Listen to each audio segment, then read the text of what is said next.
नाज़रीन, अवामी न्यूज़ में खबरन जो सिलसिलो जारी है। इन वक्त असीं तव्हांखे न्यूज़ सईदाबाद खां ख़बर ॾींदा हलूं त किताबनि सां दोस्ती शहूरी क़ौम जी असल सुञाणप आहे। किताबी मेला क़ौमनि लाइ सुजागी जो रस्तो आहिनि। हिननि अदबी मेलनि सां आवाम जे शहूर में सग अचे थी, ज़हन मुतहरिक थियनि था। मुताले जो घटिजण ख़राब असर ज़ाहिर करे थो। किताब दोस्ती सां नौजवान जे ज़हननि साज़ी थिए थी ऐं पंहिंजे पाण खे सुञाणे सघनि था। किताबी मेला बुराइनि जी पाड़ पटण में अहम किरदार अदा कनि था। अहिड़ो इज़हार नाले वारे कहाणीकार पीर उबैद राशिदी सिंध यूनिवर्सिटी में मिर्ज़ा कलिच बेग चेयरमैन जे डायरेक्टर प्रोफेसर डॉक्टर नवाब काका, असिस्टेंट कमिश्नर सईदाबाद सईद अम्मार हैदर रिजवी, बिन सिविल सोसाइटी पारां शहीद मोहतरमा बेनज़ीर भुट्टो पब्लिक लाइब्रेरी में लगायल 3 ॾींहं वारे किताबी मेले जी पुॼाणी वारी तकरीब खे ख़िताब कंदे चयो आहे त अहिड़ा किताबी मेला सिंध जे हर नंढे वॾे शहर ॻोठ में लॻाइण घुर्जनि, जंहिं जा घण रुखी फ़ाइदा थींदा आहिनि। हीउ अमल सेहतमंद अमलनि मां हिकु बहितर अमल आहे। मेले जे 3 ॾींहं में अवाम पारां 1 लख रुपयनि खां मथे जा 1500 किताब ख़रीद कया विया आहिनि। किताबी मेले जो ॿियो ॾींहुं ख़ासि तौर ते औरतुनि लाइ रखियो वियो आहे, जिन किताब दोस्ती जो सबूत ॾींदे 28,000 रुपयनि जा किताब ख़रीद कया आहिनि। मैं बिल्कुल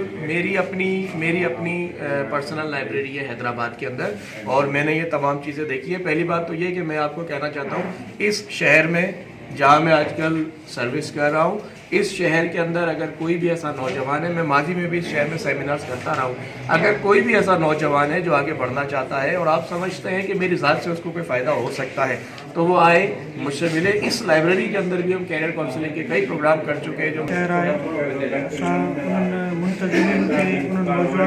लख शाबाश जिन असांजे निशेदाबाद शहर में किताबी मेलो लॻायो आहे। ॾाढो सुठो कमु थियो आहे। ख़ासि करे नौजवाननि जी महिनत आहे ऐं इल्म जी अहमियत जी बि ख़बर तॾहिं पवंदी जॾहिं किताब खणबो हथ में। पहिरीं त सिविल सोसाइटी वारनि जो शुक्रगुज़ार आहियां जिन हेॾो वॾो प्रोग्राम कयो आहे हिन माशरे में, हिन सईदाबाद में। हिन शइ जी वॾी ज़रूरत हुई सईदाबाद में। ऐं दोस्तनि जी महिरबानी। सिविल सोसाइटी न्यूज़ साहिब जी तरफ़ां किताबी मेलो लॻाइण ॾाढी ख़ुशी जी ॻाल्हि आहे। तव्हां दोस्त तइलीमी मैदान में हर वक़्तु जिदोजहद कयो पिया ऐं हिन किताब सां सईदाबाद शहर में या इलाइक़े में हिन मेले सां माना तइलीमी माहौल पैदा थींदो। वधीक ख़बरनि ऐं तफ़सील जे लाइ विज़िट कयो असांजी वेबसाइट awamiNewsHD.com ऐं ॾिसंदा रहो अवामी न्यूज़ HD।